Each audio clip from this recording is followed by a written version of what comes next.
Uh, Ladies and gentlemen, esteemed guests, fellow participants, it is truly pleasure to welcome you all to this esteemed gathering. Today marks a significant occasion.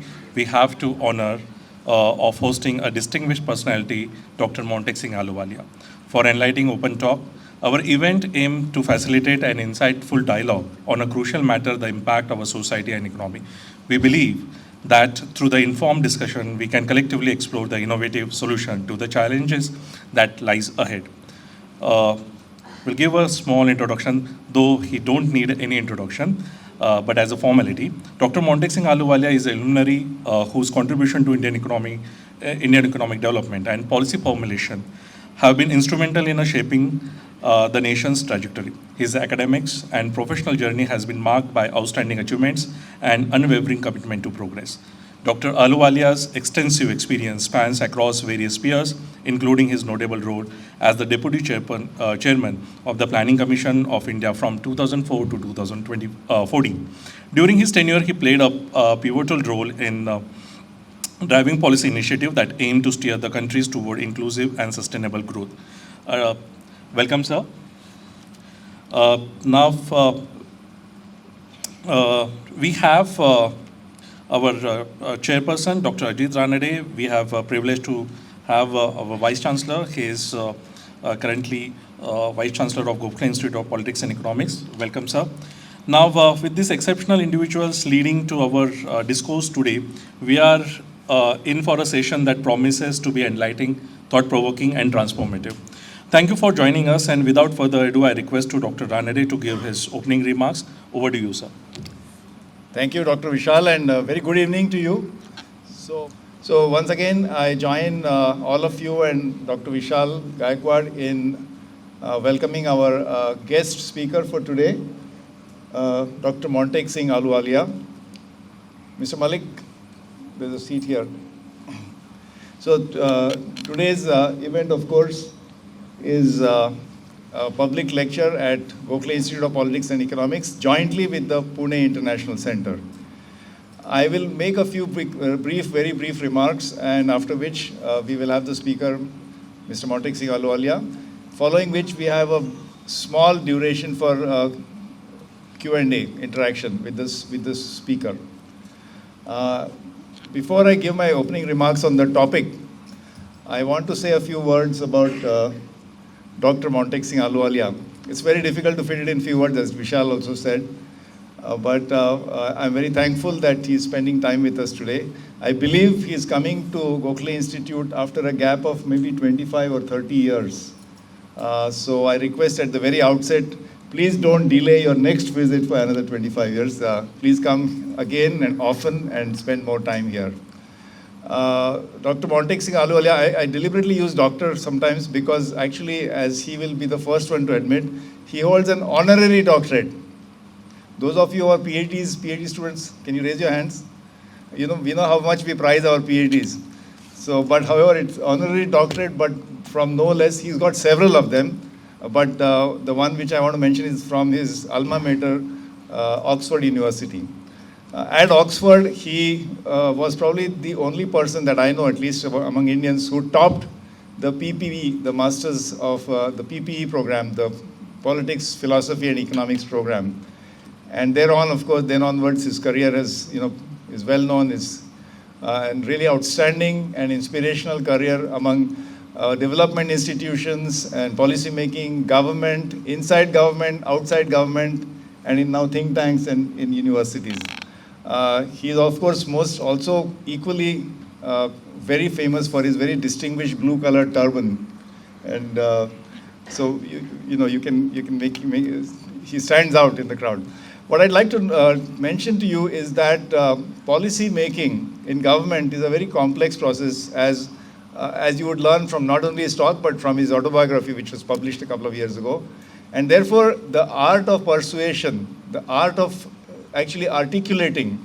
You have to first of all articulate to your masters, political masters and policy makers. Then you have to persuade, and then you have to follow through. So in the case of Dr. Montek Singh, he served in various positions in government, Commerce Ministry, Finance Ministry, a long stint in the Prime Minister's office, then also a very long stint as vice chairperson of the planning commission. So you can see from various angles. But in all these positions, one of the things that to me stands out very, very strongly is his tremendous powers of articulation, his tremendous powers of persuasion, but always being ready for a dialogue and debate. It's very important that while you articulate and you can very strongly express your ideology, but you also have to be open to disagreements and dialogue and dissent, and so that is something I valued very much in the years that I've known him.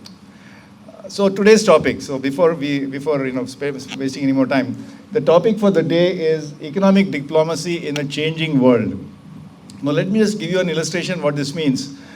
India and China are seen as adversaries, right? I mean, because of what happened in Galwan in 2020, and especially the temperature has gone up and there's a lot of tension at the border. However, India-China trade has actually gone up and up and up. Even during the year of 2020, when the clashes happened, the India-China trade was up by 20%. 2021, after imposing some restrictions, sanctions on especially foreign direct investment and maybe import licensing, trade went up, and 2022 also. So India has been trying very hard to reduce the import dependence on China, but the fact is trade is going up. Not only with India, it's going up with the US-China trade is also going up. So this is a complicated world where there are supposedly geopolitical rivalries, and yet the economic relationships seems to be so much intertwined. Another example, Ukraine.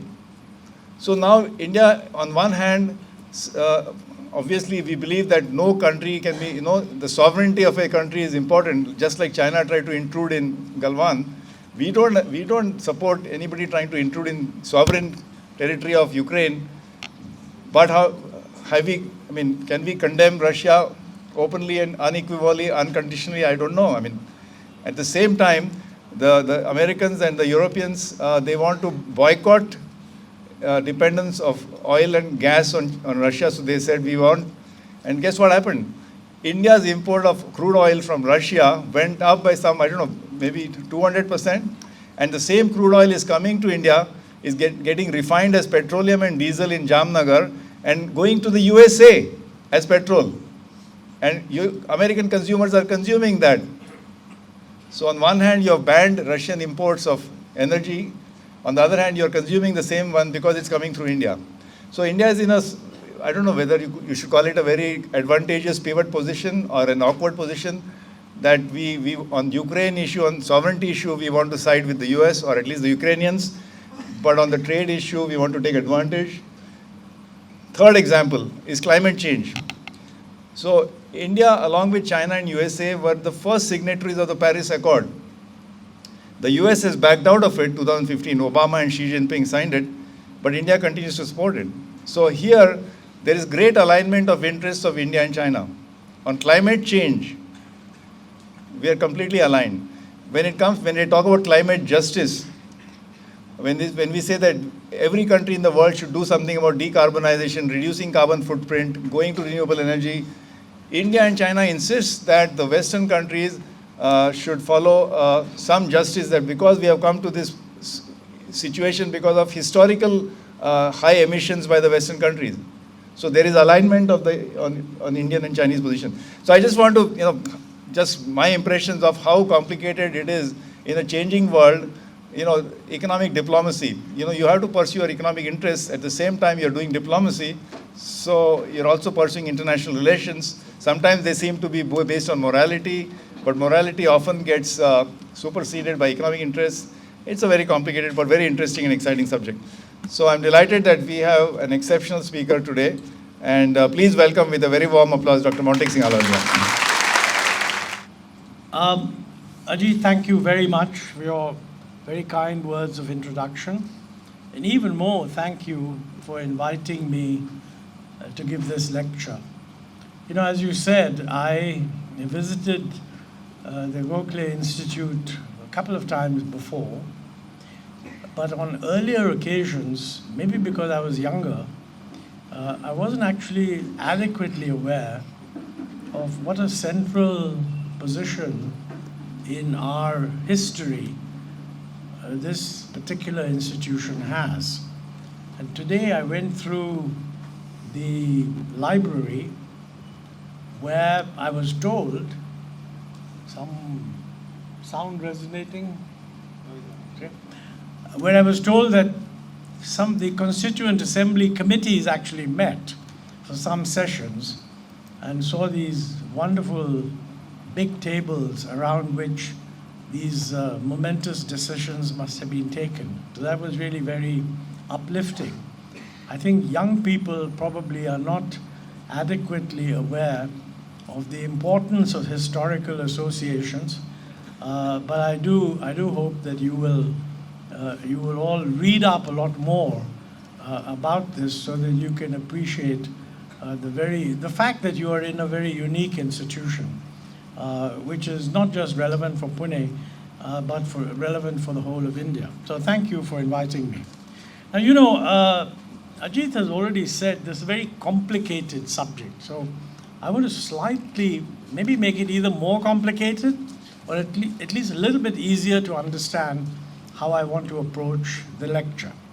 The subject economic diplomacy in a changing global environment gives the impression that I'm an expert on the diplomatic side, and I'm going to discuss diplomatic practice and policy. I'm not an expert on the diplomatic side, but actually, to my mind, behind this phrasing is a somewhat more expanded definition of the subject, which would be economic policy in a changing domestic and global environment and its implications for diplomacy. So the fact is that changes are taking place both in the economy and in the global environment. That poses real challenges for diplomacy, for economic policy, but it also poses challenges for diplomacy because the changes that are taking place force us to rethink how do we position ourselves given the major global players. So that makes it a lot more complicated, but by focusing a bit more on the economics, it maybe gives me some logical reason for arguing that maybe I have a word or two to say that might be worth listening to. So what are these changes that are affecting us? I just would go, in order to leave time later on for questions, which Ajit has said I must do, let me just deal with these very briefly. First, it's very important to realize that India is changing quite a bit. Very often when people talk of economic policy, they ask me, what are the unfinished reforms of 1991? And that kind of gives the impression that there's a list of reforms that you have at a particular time, and you can always ask yourself, ticking off, did you get this done? And what is it that you didn't get done? I don't think that's actually perhaps the best way of looking at it. The truth is that at any given time, there are priority areas that you have to act. And when that's done and the economy has responded also, it changes, and then you get a whole new set of things that become relevant. And then you have to decide, what are these new set of things that have now become relevant? So it's not just a question of unfinished reforms. The business of reforms is never finished. At any given time, when you look at an economy, even if an economy has been doing well, new things will gain importance, new problems will arise, etc. So what is it from India's point of view? If you look at the Indian economy, what are the changes? So you have to remember that in 1991, we were still a low-income economy. The World Bank and the IMF divide the world up into low-income economies, middle-income economies, and advanced economies. Now, these division points are arbitrary, but they've been internationally accepted. And we were in the group of low-income economies. Now, when you're a low-income economy, you really want to, your first priority is to get the first range of growth done so that you get above the low income range into the middle income range. And the economy, once the economy does that, it becomes a lot more sophisticated and more complicated. And the new set of reforms has to be based on the new challenges that come with that transition. And I think India has reached that level. You know, in 2001, a team of investment analysts under Jim O'Neill, and I think he was, they were in Goldman Sachs or something, one of those investment banks. They invented this grouping called the BRICS. That's Brazil, Russia, India, China. And they put out the view that these countries will be much more important for the growth of the world in the future. I mean, the advanced economies, having reached a level of maturity, were going to slow down. I mean, that's only natural. But the new ones that are coming in were supposed to be Brazil, Russia, India, China. And then the plural BRICS, S became South Africa, which is also a large economy with a lot of potential. Now, you know, if you look back on the 2001 prediction, certainly the prediction about China turns out to be very true. I mean, even China's been doing enormously well since about 1980, but certainly after 2001, a huge burst of growth.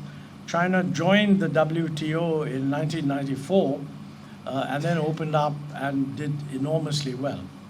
You know, India has also lived up to the expectation that India is transforming because our growth rate has also improved.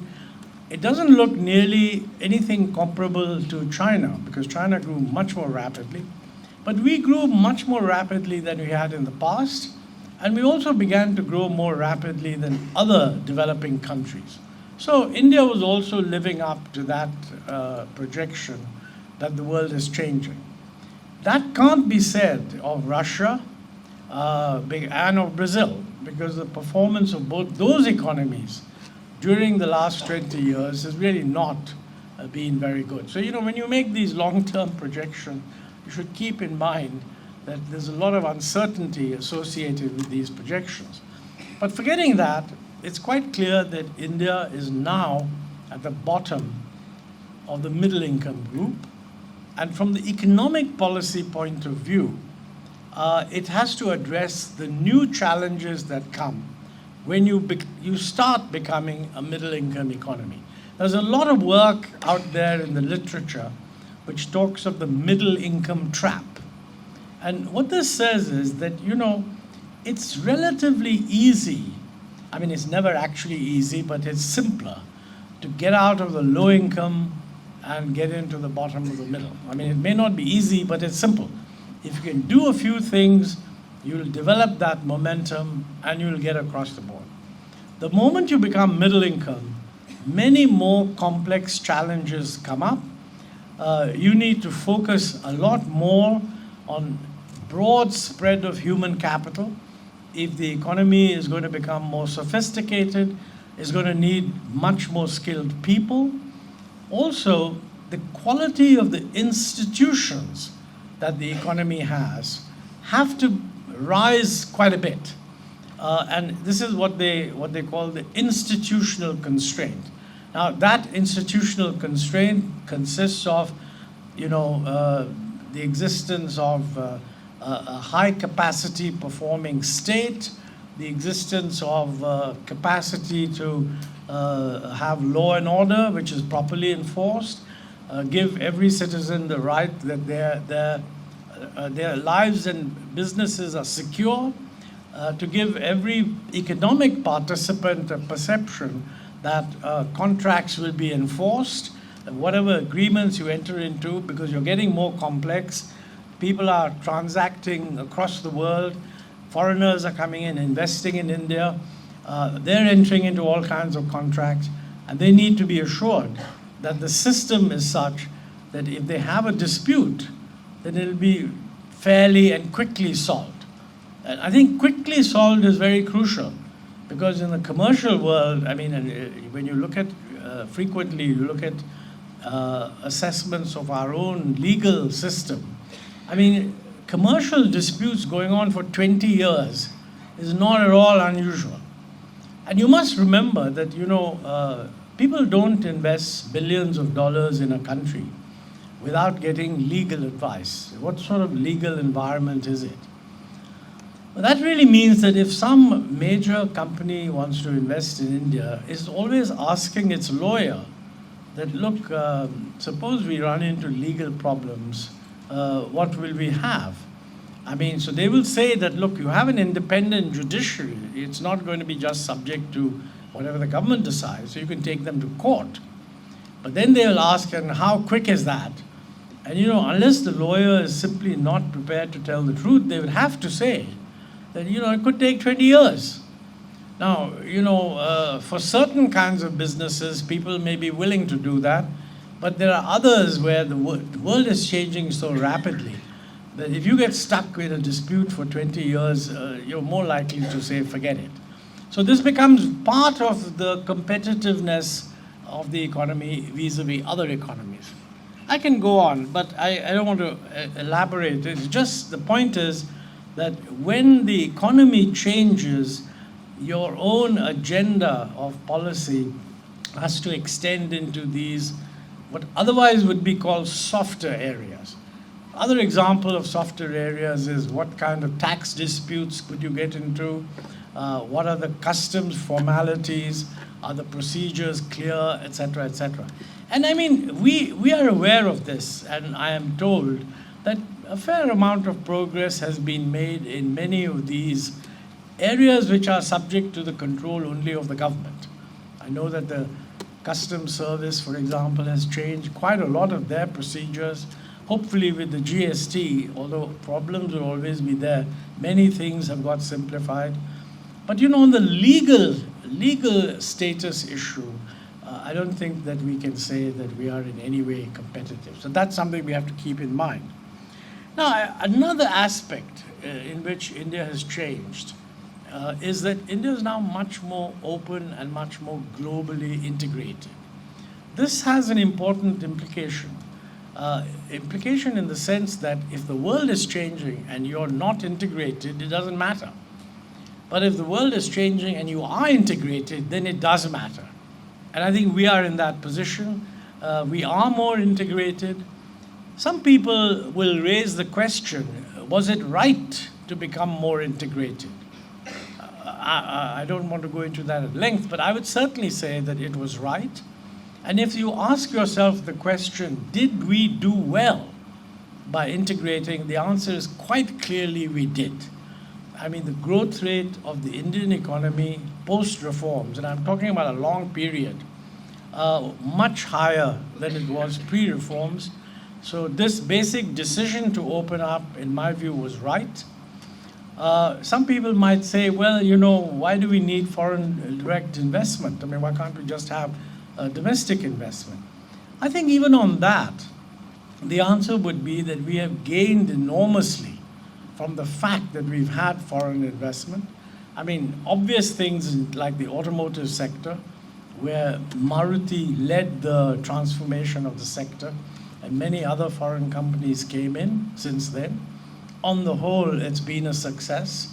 I would say that in other areas of opening up, like, for example, opening up the capital market, bringing in more capital, which helps to fund new Indian businesses, especially opening up so that venture capital funds can come in and fund startups.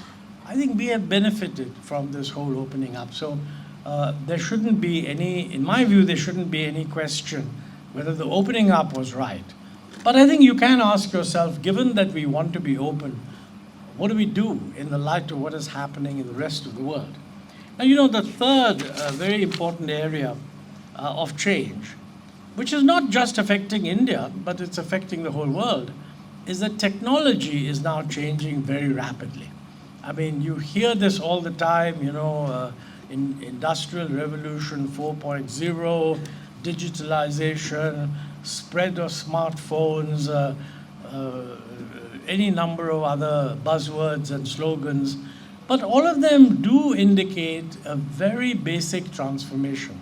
You know, the rate of change as a result of this is much faster than anything that we have been used to. I mean, if you go back, and the usual argument, all these economic textbooks will tell you that how long did it take after the first radio was introduced for 60% of the population to have radios? And you know, you get a few decades. Same thing is true of television. Same thing is true of cars. Then suddenly, once you got the internet and the digital world, this thing began to collapse. And I think the most dramatic thing I found recently in the newspaper, that, you know, Chat GPT, which is what, I mean, I get most of my knowledge about these things from my grandchildren, by the way, but it's amazing how clued on they are. You know, Chat GPT got 200 million subscribers in about 2 days. So, you know, if you measure a change by how fast it's happening, there's no question that the economy and the world that we are living in is changing much more rapidly than it did 30 years ago. And I think the challenge for us, I mean, one challenge is that we become as open, we have as much access to this technology in a much, much shorter time as anyone else does, which would not have been the case earlier. Because earlier it took a very long time for technologies to filter through. So that's the positive, that, you know, we can do that. But the other side of the same coin is that new technology is disruptive. And as a matter of fact, today the view is that it's only really useful if it's disruptive.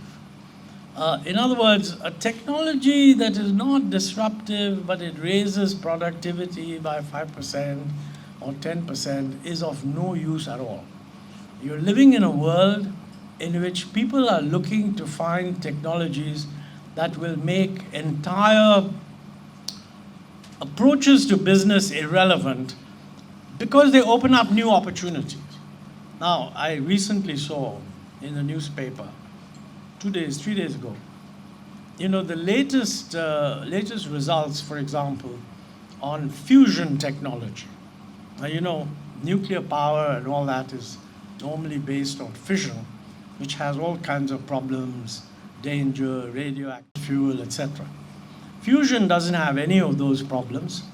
But the difficulty with fusion was that fusion, whereas fission is the energy you get by splitting an atom, fusion is the energy you get by combining. The problem was that it took more energy to combine than was generated by the fact of fusion, so that wasn't very useful. But I think 2 or 3 days ago I saw that some students, some researchers in the United States, for the first time ever, have reported that they've got net energy gain from fusion. Now, maybe this net energy gain will increase over time. These are early days yet. But you know, the impact, if fusion becomes a reality, let's say 15 years from now, the impact would be absolutely humongous. Because instead of doing all the things that otherwise we want to do in terms of renewable energy, all that energy would get diverted into fusion. So if you spent a hell of a lot of time and money setting up the wind and solar kind of part of the setup, and this new technology comes in and totally disrupts the scene, well, I mean, it's a big change. So that's one example of how economies all over the world, including us, has to cope with a sharply disruptive technological change. And one can say that the rate at which technology is changing is faster than it was 10 years ago, 20 years ago, etc. Now, what does this mean? If the change is disruptive, then it does mean it is going to disrupt many existing forms of business. So all the fears that people usually had, that, you know, new technology will, you lose jobs, etc., these can get multiplied. And people will say, yes, it's very good, but it's going to be very disruptive. And so one of the issues you have to address is, what is going to be our position? Are we going to hold back the new technology? Or are we going to say, look, the gain from the new technology is so great that we have to address the costs and deal with the costs? And to my mind, that's the right way of doing it. But it is a challenge in economic policy, which is actually created by a global development, which is the change in technology. And technology change is actually global. It affects everybody. I think the, Schumpeter, whose view of capitalism was very different from the view that is conventionally expressed, that, capitalism is very good because people want to maximize their own profits, they work hard at maximizing profits, and so everything more efficient. I mean, his view is that the most important thing is that there's disruptive change. So people who are established businesses, doing well, suddenly get disrupted. But established businesses that get disrupted can also be motivated to prevent the technology change from occurring. And there are many ways of doing that. So one of the things one has to be watchful about is the dispersion of technology or the diffusion of technology being held back by vested interests or not? So that's a whole new area that we have to get into. Now, having said all this, there's one other thing that I should mention, which is actually very crucial, and which is a change which is going to affect everybody, and that's climate change. I mean, that is going to be the most disruptive thing ever, because it's good that the world has got together and in various committee of parties, meetings, COP, whatever it is, and so on, tried to work out some international agreement. They haven't actually we haven't achieved a real agreement that is sufficient to limit climate change yet. But we have got some major breakthroughs because, until very recently, developing countries, for the reasons that Ajit pointed out, climate justice, were not willing to commit that they will reduce their own energy emissions. I mean, their view was that, look, you fellows have spewed all these emissions out for the last 200 years or so. We've only just started. You can start reducing your emissions, but we can't be reducing our emissions because we need to grow. And growth means energy, and energy means emissions.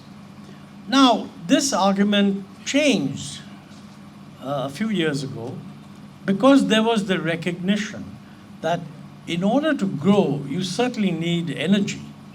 But you can get the energy without getting it from fossil fuels if you can switch from fossil fuels to non-fossil fuels. And the technology exists to do that, which is really wind and solar.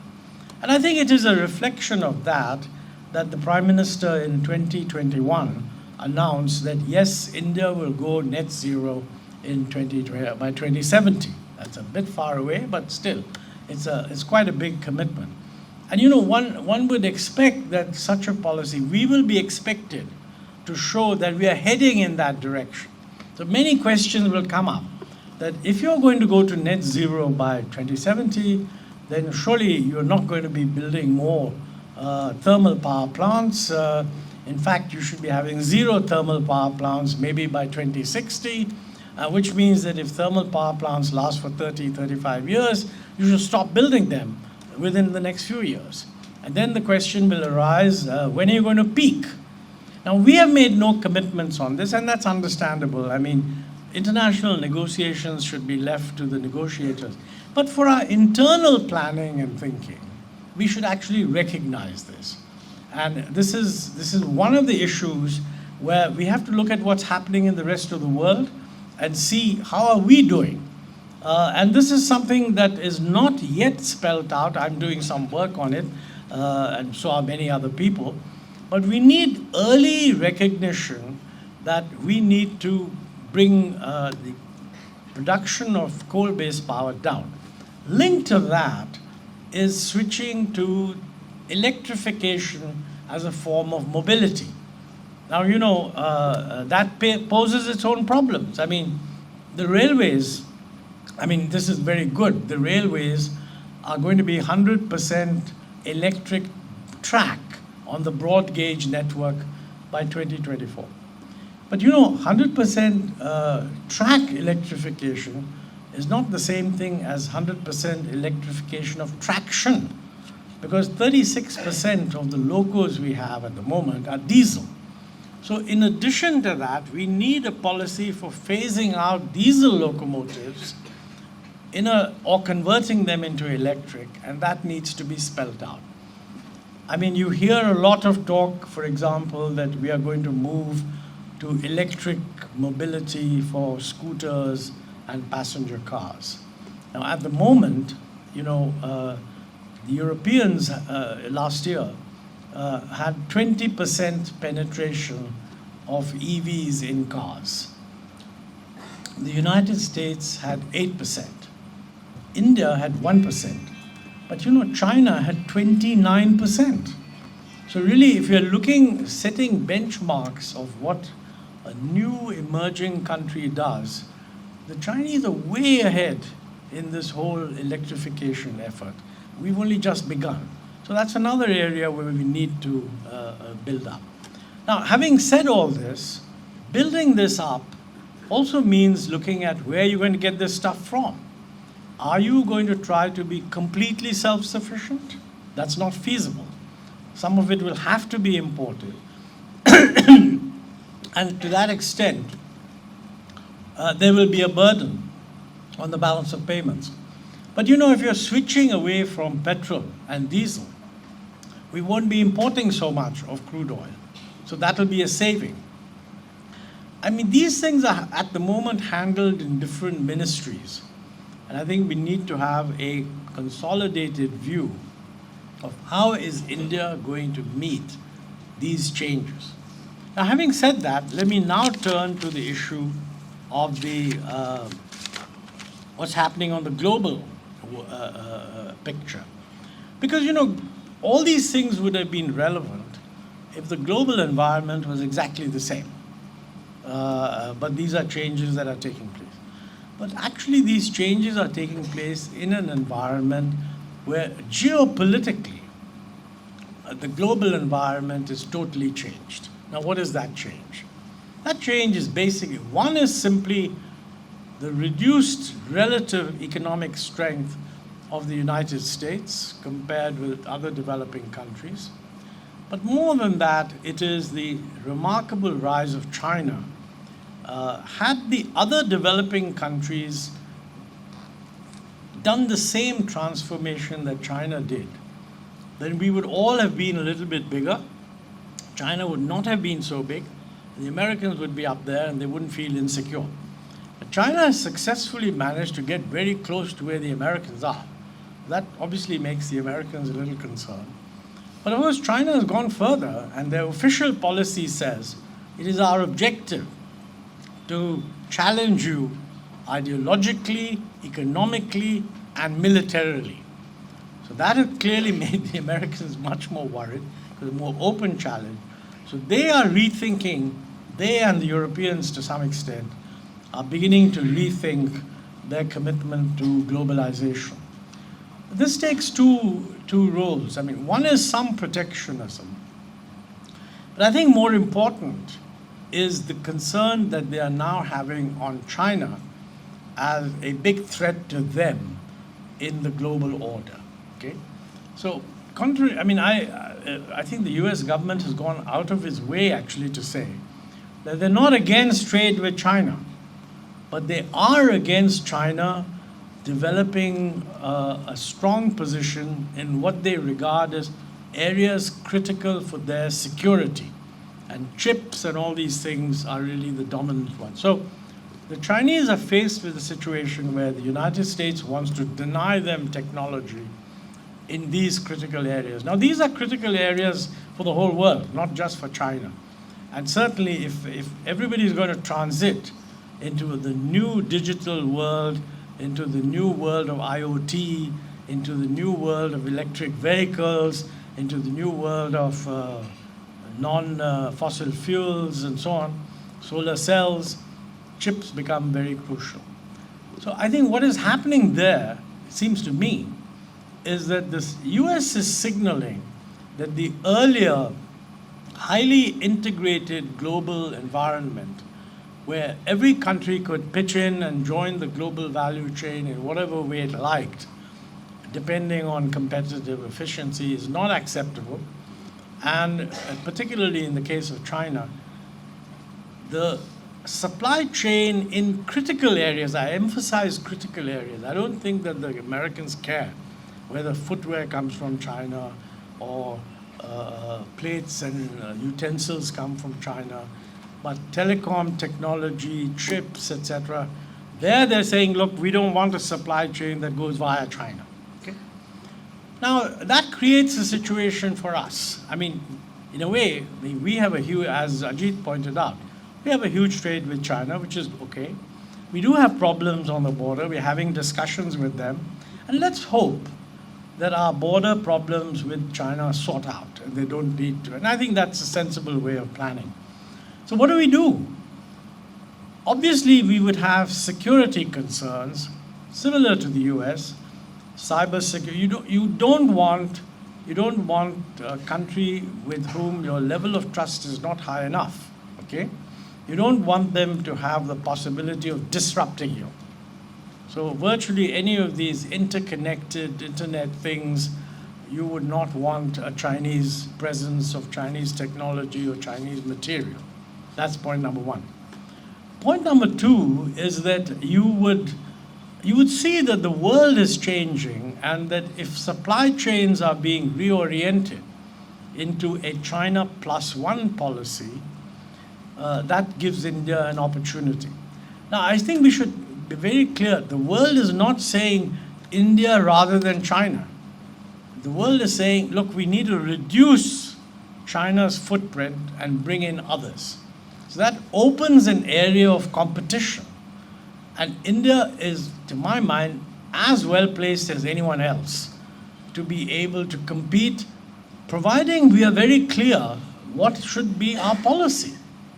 And I think here, I mean, if you look at, were we successful in chipping into the market share which the Chinese had in other areas like footwear and garments? The answer is no. Bangladesh did better, Vietnam did better. We have to ask ourselves, why is it that we didn't do better? And at least one answer, which I think is correct, is that we have erected too many barriers to trade which make us an unattractive place for anyone wanting to put us on the supply chain map. Because being on a supply chain map means that, look, somebody comes and says, look, this part of the supply chain, we think you're competitive in. But what does that mean? We're not going to be competitive in everything. So they will say, well, for this part, X is competitive. For the next part, you are competitive. And for the next part, Y is competitive. That means you should be freely able to import what you need, quickly do your own value addition, export it seamlessly with the least cost. That is what we need to do.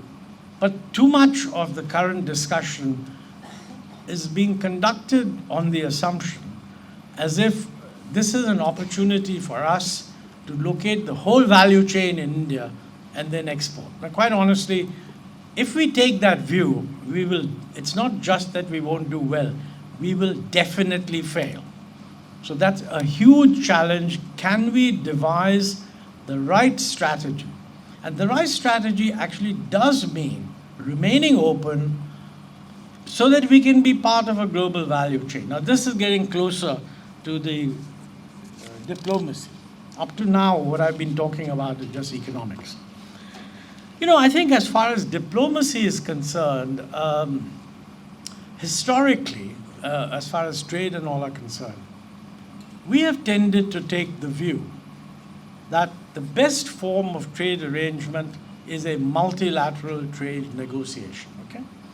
And I mean, that's logically also correct in my view. But for whatever reason, the world has turned away from multilateral trade agreements. Partly because in a multilateral trade agreement, nothing is agreed until everything is agreed by everybody. And you have 194 countries. And it's always possible to have some countries that don't agree, and as a result, the thing doesn't go forward. So I think for many years, what the developed countries decided is that, look, we're not going to bother about the multilateral trade agreement. When necessary, we'll have an FTA or a plurilateral agreement. And you know, for a long time, we resisted that. We didn't join those things. I mean, I thought at one point there was a chance that we were going to join RCEP, which is an Asia-based agreement. And remember, in any projection for the rest of the world looking the next 20 years, Asia is going to be the growth center. This is where growth is going to come from. So to my mind, it is of the utmost importance that India's economic diplomacy should be reoriented to integrate us with East Asia. And several governments in the past have sort of hinted at that. I mean, you know, Mr. Narasimha Rao used to say, look east. I think the present Prime Minister said, act east. So broadly, at the broad slogan level, this is an acceptable approach. But now it comes to practical things. And the practical things are, for some reason, we didn't join RCEP. Okay. I'm told that the business community was very nervous about RCEP because China is a member of RCEP. And if you joined, you would have to give them the same treatment that you give to other countries. And this lot felt somehow that we couldn't compete. When I think that was a mistake, because if we had time to adjust, 15 years. And if they had just said to the government of India, look, these are the toughest competitors that we have to beat, and we're going to do it, but you have to do what is necessary to enable us to do that. And I think if we had done that, we would have been part of RCEP. Well, we're not. But you know, the alternative to RCEP is this comprehensive trade partnership agreement, which earlier had the US in it, but the US walked out. Japan is still in it, okay? The Chinese are not. And the Chinese are trying to get in. I think we should get in before them. And I mean, it's a little bit tighter than RCEP because you have to agree to all kinds of behind the scenes, what you call behind the border alignments, you know, labor standards, child work, etc. and so on. But frankly, these are standards that we can meet.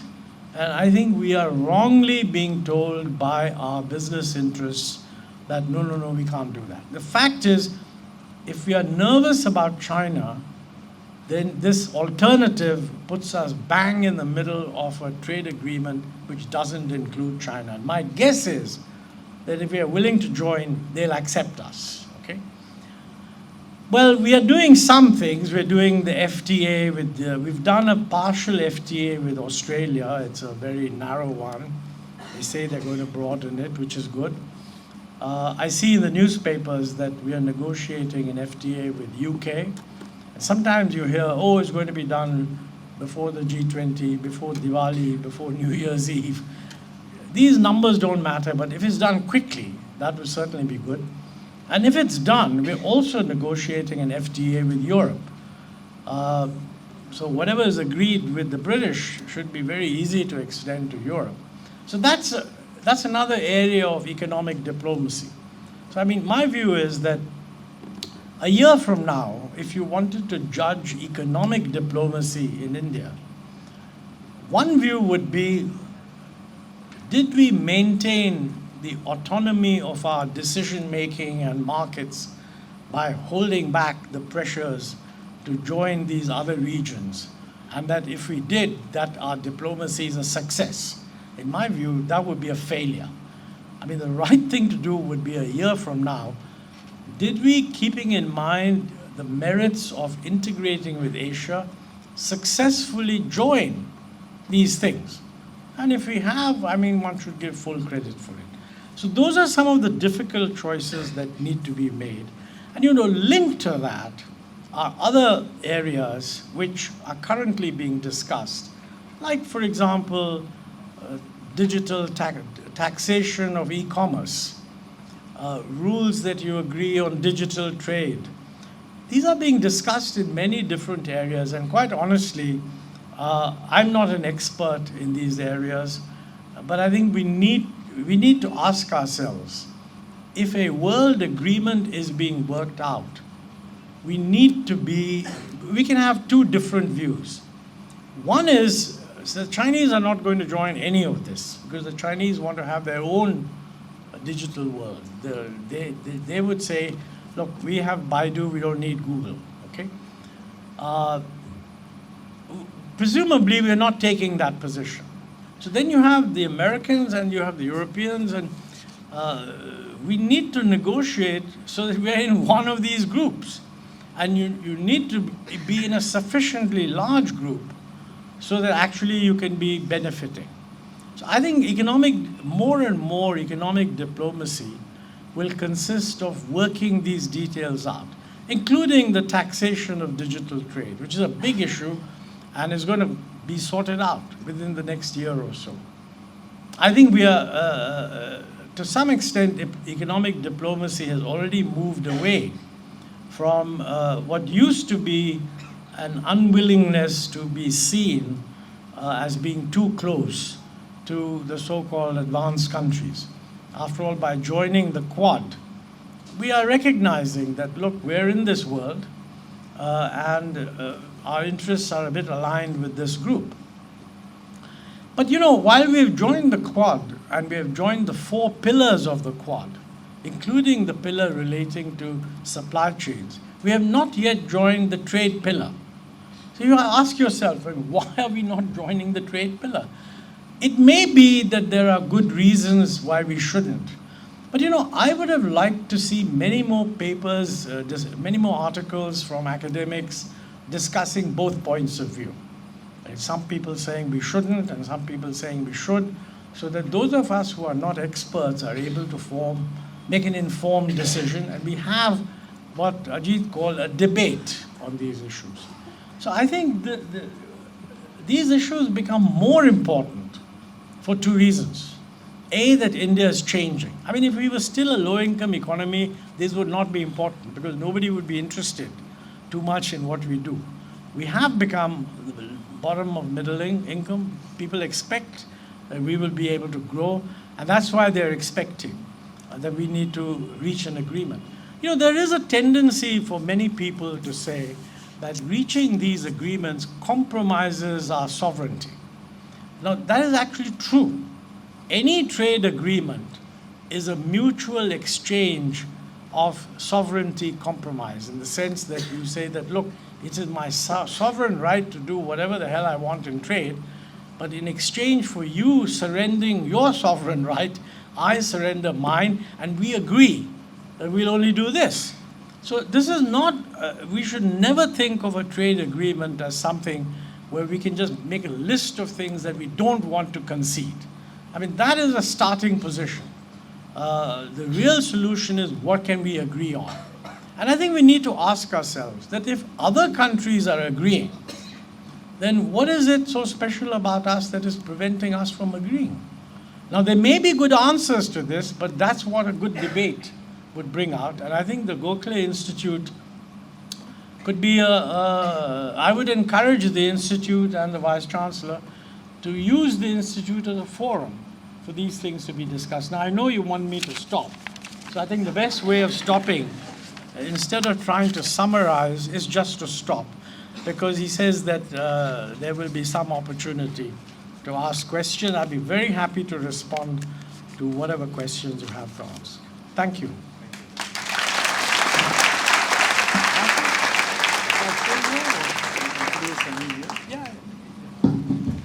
I'd like to begin by inviting a distinguished diplomat here who is also an economics graduate and no less an alumnus of an illustrious place called Gokhale Institute. So can I invite Ambassador Gautam Bambawale, who was both ambassador to China as well as Pakistan, to intervene.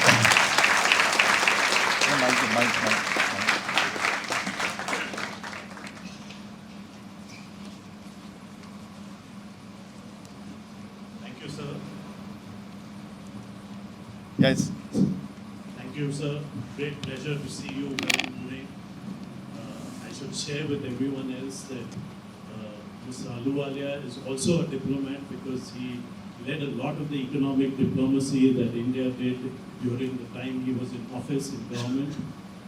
And I particularly had the pleasure of traveling with him to Japan a couple of times. So my question is about these recent farm laws, which didn't come to fruition.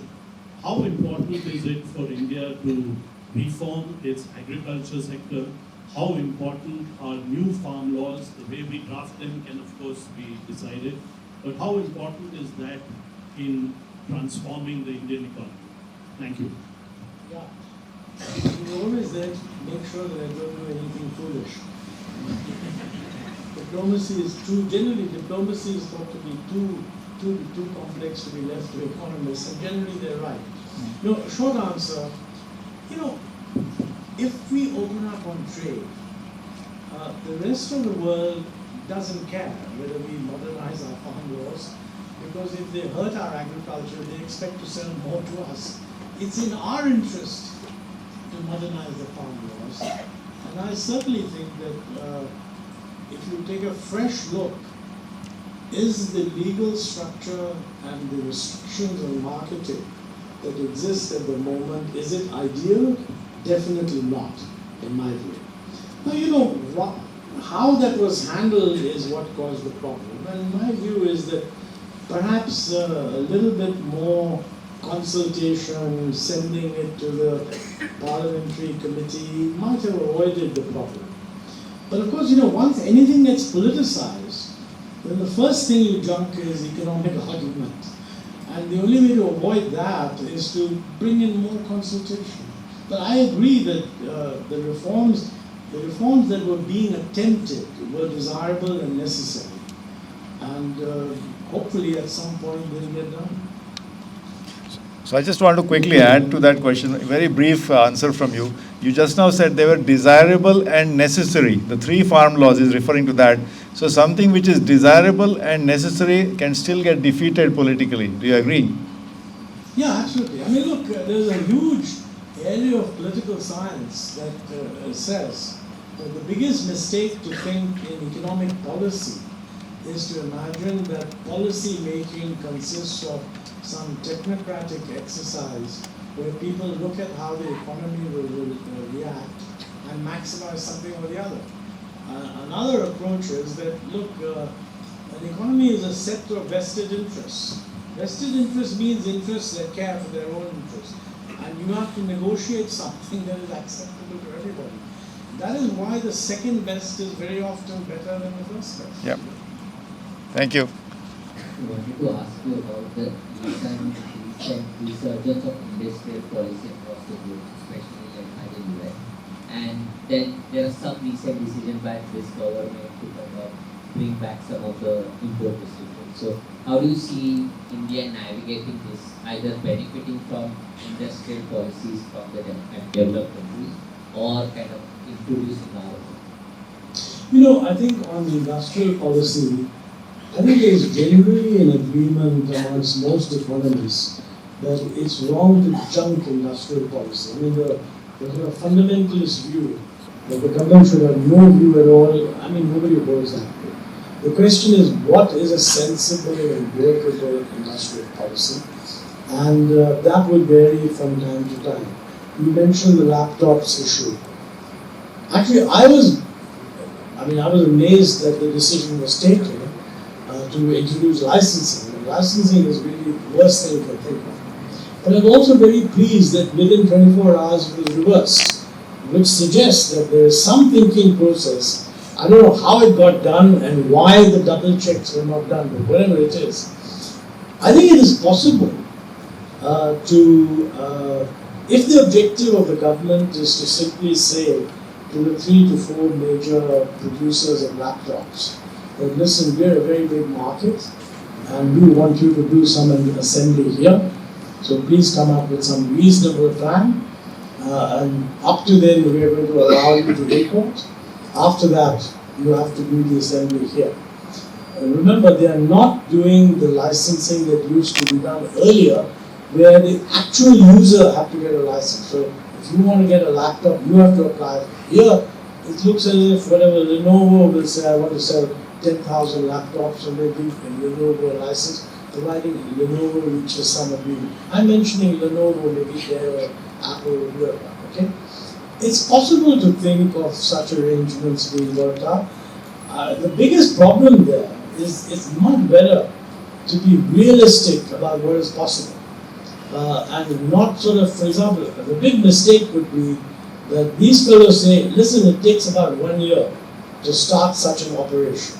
And we say, no, it can be done in 6 months.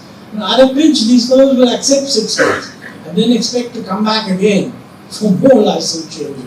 I think it's better to be more generous, but then be very clear. I mean, if you set a limit that beyond that point you have to assemble at home, then you should assemble at home. If there are enough competitors, then there will be competition. What is really bad is if you just give a license to one fellow. Then you will see the repetition of what we saw in ambassadors and Fiats and so on. Lousy products because nobody can compete. So how they do that is not yet known, but let's, I mean, this should be more broadly discussed. I think people who have bright ideas should write op-eds suggesting that this is the best way to do it. Companies will never do that. Right? They will rely on private consultations with the government. But academics can do that, you know. So I hope, just to paraphrase, I hope he got the word. He said it's a bad decision, and then he hastily added by saying the government was very good because within 24 hours it reversed its decision.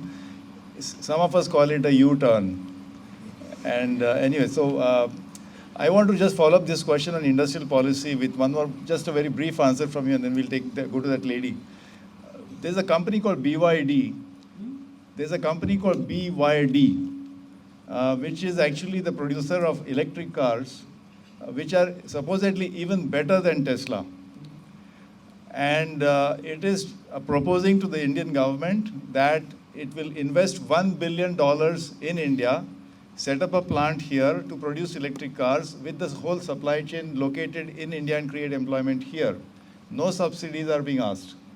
As against that, there is one company called Tesla and a rock star CEO called Elon Musk. He comes here and he's asked for all kinds of subsidies, special concessions, this and that. But guess what? We are not entertaining the BYD proposal at all. And we are engaging and flirting with Elon Musk. What is your opinion? BYD happens to be a Chinese company. Yeah, first point I think I mentioned in my lecture, Elon Musk operates out of the US. And the US has reached 8% penetration of EVs. This is about India, setting up in India. But I'm just saying, BYD operates in China, and China has reached 29%. As far as India is concerned, my guess is that you will very easily, I can't see an immediate security threat because of cars. I mean, it's up to the individual using the cars, and the government could very easily say, we're not going to use any of the BYD cars, not for defense, not even for the ministers. Whatever, you could do that. I mean, that's not a problem. It's not a security threat. Yeah, that lady. So make sure you the mic button. And after the question is finished, you just snatch the mic away so it's ready for the next one. Yeah, please go ahead.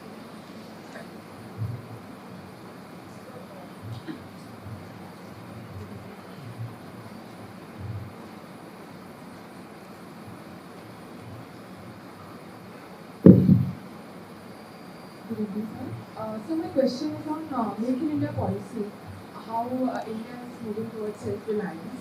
So, sir, do you think there are actual benefits in the future, or is it just leading to some kind of chaos? Because as you said that India has not been able to capture the market that China did for us, and also a lot of products are not very competitive at a global level. So, is this policy really relevant for the future, like, if we see? In the long term? I think the problem here is that a slogan is not a policy. So I'm in favor of a Make in India slogan, because you can't have GDP unless somebody is making it in India. But the question is, what does Make in India mean? Does it mean you give international standards of infrastructure, international standards of access to finance, international standards of the quality of the tax regime? I'm in favor of all that. If on the other hand, Make in India means raise protective tariffs so that the chaps can't import, I'm not in favor of that. That would be a mistake. Now, then somebody would say, well, we're not really raising tariffs, a little bit of tariff for 5 years. Okay. Look, a modest tariff, something like 10%, which is you get rid of after 5 years. I wouldn't, if somebody believes that's going to do some good, maybe you can try it. The real danger when you get down that route is that 100 reasons will be provided why we couldn't do it within 5 years and why the thing should continue for another 5 years. And that will be the easiest thing to argue for, and there'll be very, very little discipline in preventing that from happening. So, that's the thing. So one comment on that, Mr. Montek, that one of the companies which is benefiting from PLI, probably the most champion company, is a company called Apple, which is the most valuable company in the world. It gets subsidies from the government of India to produce iPhones in here. They started producing, I think, in 2020 or something. They were given, as he said, a 3 or 4 year timetable, after which the subsidy will go. In the very first year, or maybe second year, they said, no, sir, because of COVID, we can't meet the deadlines. Please extend the subsidies. So what he's saying is that we may have a policy, but there's no guarantee that the subsidies will keep extending and extending and extending. So we have a question. COVID, I think you have to accept, was unusual. I wouldn't, if you accepted the policy to begin with, and somebody said, by COVID was different, so everybody gets a 1 year, I wouldn't quarrel with that too much. But the point is very valid. You have to be very watchful that once that door is open, it will be a permanent way. No, but I think the point is valid. The license permit Raj was supposed to be there for the first plan or the second plan or the third plan. It never went away until the crisis had to happen. So, yeah.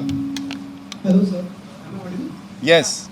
I wanted to ask a question about the para-diplomacy. The several research papers talked about para-diplomacy in India, and many municipal corporations went into the collaboration with international players, whether it be Shanghai, Mumbai, Shanghai, Chennai, or Pune and Japan itself.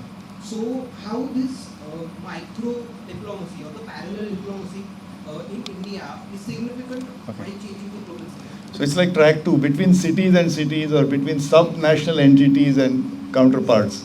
Diplomacy at the sub-national level. Yes. Well, if it's diplomacy, I know this is a new thing that's happening, and if it leads to some understanding, that leads to an improvement in working conditions or investment conditions. But I'm never sure whether this is meant to be exclusive. Does a city that, let's say Pune has an arrangement with Osaka, are you going to propose benefits only to companies headquartered in Osaka or to any company? So that becomes a little difficult. But in any case, cities don't have much options. If they don't levy tariffs, all that cities can do is give concessional power rates. So even cities can't do that. It's the state regulator. It's not very clear to me. What the cities can do is some special way of giving you fire and water clearance. And TK, if somebody wants to do that, it's okay. So That's not a very big thing. Right? That's more a way of promoting tourism between the two cities, which is a good thing also. Diplomacy is a sovereign thing. You have the ace diplomat sitting here. You can ask him afterwards. At the very back, please. Yeah. Yeah. Just following up on the question on the laptop ban. I just want to ask your opinion on whether you think that India is moving towards more protectionist policies. One, of course, the laptop ban, it didn't get anything reversed. It just got postponed to November 1st. And then again, we had an export ban on rice from India. So how do we find the protectionism? And also, what do you think we are sending, what signals are we sending to the world about India's reliability as a trade partner? Export ban, import ban. Are we turning more protectionist, and what signal are we giving to the world? No, there is, let's put it, I have on a number of occasions said that the last few years have seen an increase in protection, which in my view is regrettable. But you know, this view has also been expressed by the first chairman of Niti Aayog, Arvind, who was the first chairman of the Niti Aayog, and who is a very distinguished trade economist. And even he has said that these moves are protectionist and regrettable. So there's no doubt. But I would say, as far as the world is concerned, you know, I think the world is always giving you an open, they're waiting to see what you're going to do in the future. I mean, and they probably realize that since the whole world has turned protectionist, that, you know, it's not such a surprise that India also turned a little bit protectionist. But we should now give a clear signal that this happened, that you fellows did something, we did something, but for the next 5 years, don't expect anything like this. I think the real worry about an open-ended pursuit of Make in India is simply that if somebody sets up a company to produce something in India, which is meant to kind of ultimately also have a global market, and we raise tariffs on what they import, that would make their cost calculation completely off the mark. And I think we have to give some signals that it is not our policy to raise tariffs. That's why, by the way, I have much less objection to fiscal subsidies. Because fiscal subsidies, although they run into the problem that Ajit pointed out, that you're giving one fellow a subsidy and not giving to the other fellow, you can be sure that the finance ministry will watch hawk-like on these subsidies and prevent them from being expanded. The danger with protection is that nobody watches hawk-like. I mean, people say, "Wait, protection, we have 10 saal already." If somebody goes and says, "You've been giving me a subsidy for the last 5 years, and I want it for another 10 years," no joint secretary in the finance ministry will clear that, because he'll be held responsible for offering to give up public money. On the other side, you can simply say that it was a good thing to develop Indian capacity and we raised tariffs. That's what went on for a long time before 91, and that lesson must be learned. Yeah, thank you. So we'll take only a few more questions. The gentleman, yeah. Good evening, sir. Just one question. Considering the global scenario and geopolitical scenario, and China plus one trend which we have, so we as Indians consider that we have an amazing opportunity to play a leading role in the global supply chain. So, what according to you can be some important steps in that area? No, sorry, we have a... How do we take advantage of the China plus one, supposedly a wonderful opportunity for India, global supply chain? Very, very good. First thing is we look at the policies of those who are successfully integrating into global supply chain. You make a list of the 25 things they do. And then you ask yourself, are you doing it? If you end up out of those 25 that you're doing 23, you can't have 100% success, then you can be quite satisfied. But if you find out of these 25, we are not willing to do any for perfectly good reasons, but still we want to be in the global supply chain, forget it. I mean, I think one must be quite ruthless on this. Because there is no China plus India option. There's China plus one. And who that one is a competitive business. That lady, yeah. Good evening, sir. Thank you so much for such an informative session. So my question was, according to you, what might be the reason? Yeah. Am I audible? Yeah, speak loudly. So according to you, sir, what might be the core reasons for the simultaneous existence of Yeah. for high economic growth and yet the immense number of poor people in India? What were the reasons for high economic growth and? And the immense number of poor people in India. The simultaneous existence. Yeah, that was something you touched on. So she is asking you, what are the reasons that we have high economic growth and yet a significant amount of poor people, maybe not below the poverty line, but people who are just about poverty. Why the coexistence? No, I think that's good. I mean, there's no question that the success in raising growth in India has led to a steady decline in poverty. So what has happened though, I would think conceptually, if you think of the top, not just the millionaires, but you're relatively well-off guys at the top, maybe around 10-12%. And then next to that, you have the higher end of the middle class, maybe another 15% or so. So you've got the top 20%, and this lot are really doing quite well. Some of them may be feeling some inequality tensions, but you don't have to worry about them because they have enough opportunity to do better. Then you've got the poor, and fortunately for us, below this fixed poverty line, the poor are now down to 14-15%. But between this 15% and the other 25% that I've separated out, you actually have about 60% of the population. And I think here, you're probably getting two sorts of problems. First, the 30% just above the line of the poor, they may not be poor, but they're pretty vulnerable. So their economic security is not very high. They've just gone above the poverty line, but they could be covered any time.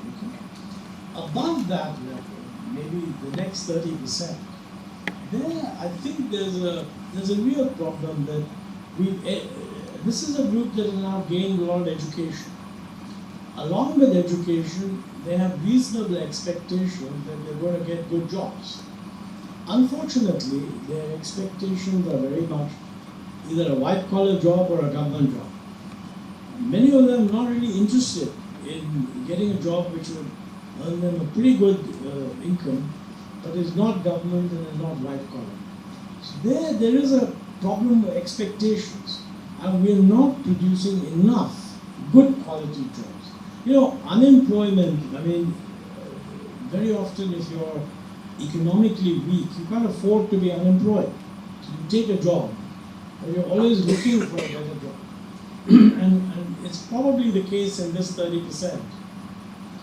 They feel that the top 20% are really gaining.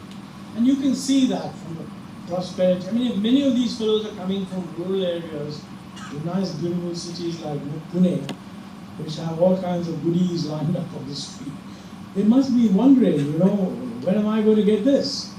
Now, if they were getting reasonably good jobs, but not enough to afford all these goodies, there would be an expectation that sooner or later my turn will come. And I think in this area, we are not producing good quality jobs. Now, why that is so requires a deeper analysis. And I think many people have said, I was talking to one of your colleagues who gave me some very good insights, that somehow the economic strategy that we have followed has generated jobs for relatively well-qualified people, in the high-tech sector, etc., etc. But for other people who are kind of qualified and should be able to get better quality jobs, there's less of that happening. Now, whether part of the problem could be the COVID, because, when business is hit by COVID, even if it recovers to the pre-COVID norm, it'll take a little bit of time before it starts saying, let's expand. But I think that is an issue that we need to bring front and center. It's not enough to say you've got employment. Is it employment that people are happy about? And that's a psychological thing, That's why politics is so difficult. But it's for whoever is running for office to persuade the public that they're doing the best they can or they're getting the best they can deserve. I think we are running out of time, so I'm really sorry. I'll have to ration out the questions. So we'll take two questions, of which one I want to reserve for Professor Pradeep Apte. Sir, tumta ek prashn hai. So we'll take only two more questions. Ek tumta. So there was one on the left side, that lady in pink, and then we'll ask the last question to you, Mr. Prabhu. Professor Pradeep Apte is a distinguished professor here and member of the Indian Council of Social Sciences. How do you manage to grow as well as manage sustainability of the climate change? Well, the short answer is it's possible, but it's tough. And a lot of this we'll do by learning, quite honestly. Because, the trouble with sustainability is that the benefits are not immediate. If you do something right, the benefits will be for the next generation. So, very difficult at the political level to sell the electorate that you need to bear this cost because your children will be better off. But this is where these things need to become more publicly discussed. People need to be aware of it. People need to realize that it's uncertain but worth trying. At the moment, there's no pressure on anybody in politics to deliver some tough action which will make the condition of life better for our children. There's just none. Last question, yeah. Thanks for a wonderful talk. I would like to refer you back to what you started with. There is something called, which we can call as institutional deficiency. It has many facets. You refer to, for example, the legal framework. It is also a question of having adequate government capacity to deal with the changing economic conditions, both in terms of assessing what future holds and how government can foster it better. And also the question of having leadership, not necessarily political leadership, but at various levels in the institutions, where they would be able to give a different kind of an inspiration for the very people who are involved, who are looking for jobs, who are looking for different future. So, what is your assessment in these three broad areas that I have? One is legal, other is capacity building in the government itself, because its delivery is very seriously affected because of the deficits there. And thirdly, our ability of our institutions to throw up leadership at their own level, which can inspire and which can also probably make the population aware of what kind of opportunities exist in such a rapidly changing world. Well, let me say first, I agree with you that those are the areas that we need to think hard. My guess is that if there is enough public pressure for governments, prime ministers, chief ministers to say that, look, this is a real issue and I want to do something about it, that's the first step. Okay? As far as the legal is concerned, to my mind, that is one of the easiest, because whatever legal changes, if we were to simply say that, look, we need to make some major legal changes, and we're going to do it by setting up an expert committee that will recommend the change, and we will invite comments on that change, and then the ministry will process it. That would create a much better awareness in the public's mind on what is involved, and also get a reaction from various people. On the issue of government capacity, I don't know, I don't have a simple solution. The truth is, though, that capacity varies across the country. State capacity is quite high in some states and quite low in other states. So I think those who are experts in HR should try to tell us, is this just accident? Or why is it that things work better here? And it's not as if the southern states are always better. For example, the biggest disaster, one of the nicest places to go to tech, endowed and all the rest of it is Bangalore. But what is happening in Bangalore Lake is an unbelievable disaster. And they have the best people on civil society also drawing attention to it. So it's exactly how you mobilize a government to strengthen its own capacity to improve things. I'm not an expert in, but I think it's certainly something that should be brought up front and center. And leadership, quite honestly, I don't know. I don't know the answer. But even there, the thing is that if you experiment and allow different states to do things their own way, I think you will get leadership will surface, and a little bit of competition across states and across cities will also make people realize that these problems are not insoluble. because X and Y and so on are solved. All right, so we've had a swathe of topics covered from atomic fusion to chat GPT and free trade agreements and farm laws and import license for laptops and leadership. So first of all, I want to apologize to all those. I think there were many hands and we simply cannot accommodate everybody in the questions. Hopefully, there'll be some time after this formal ending. But hopefully that's a very strong signal for Mr. Montek Singh to definitely come back so he can address some of the other questions. But please join me in giving a very warm applause to his contribution.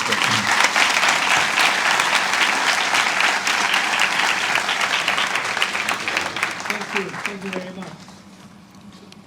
Yeah. Thank you, sir. Thank you, sir, for a wonderful lecture. But before closing this session, I would like to our chairman of the session, Honorable Vice Chancellor, to give a present of a book which is written by Mahatma Gandhi on Gopal Krishna Gokhale as a token of appreciation and our love.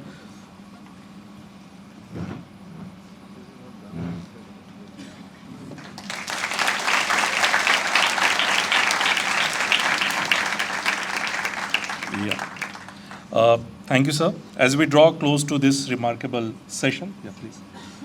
I would like to extend my heartfelt gratitude to all of you being part of this insightful and thought-provoking discussion.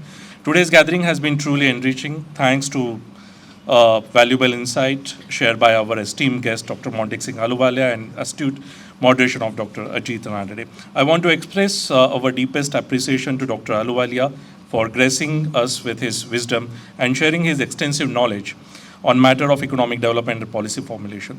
Your perspective, Dr. Ahluwalia, has provided us with a deeper understanding and the challenges and opportunities that lies ahead of our nation's journey. Dr. Ranade, your adept moderation of this session has ensured that our discussion, our disclosure was not only informative but engaging. Your skillful steering on the conversation that allowed us to dwell into complex topics with a clarity and depth. I would like to also acknowledge our audience whose active participation and insightful questions have contributed to a vibrancy of the discussions. Your engagement is a testament to the importance of the issue discussed today. I must extend our gratitude to our organizing team who worked tirelessly behind the scenes to ensure the smooth execution of this event. Their dedication and efforts have made this event possible. So give a round of applause to our team who has worked hard. Last but not the least, a special thanks to our partners, collaborators who supported us in bringing together this gathering of bright minds.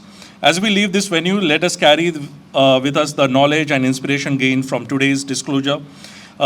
It is through such conversation that we collectively strive to create a better future for our society and our nation.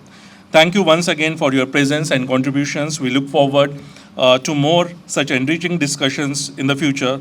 Have a wonderful time. Thank you.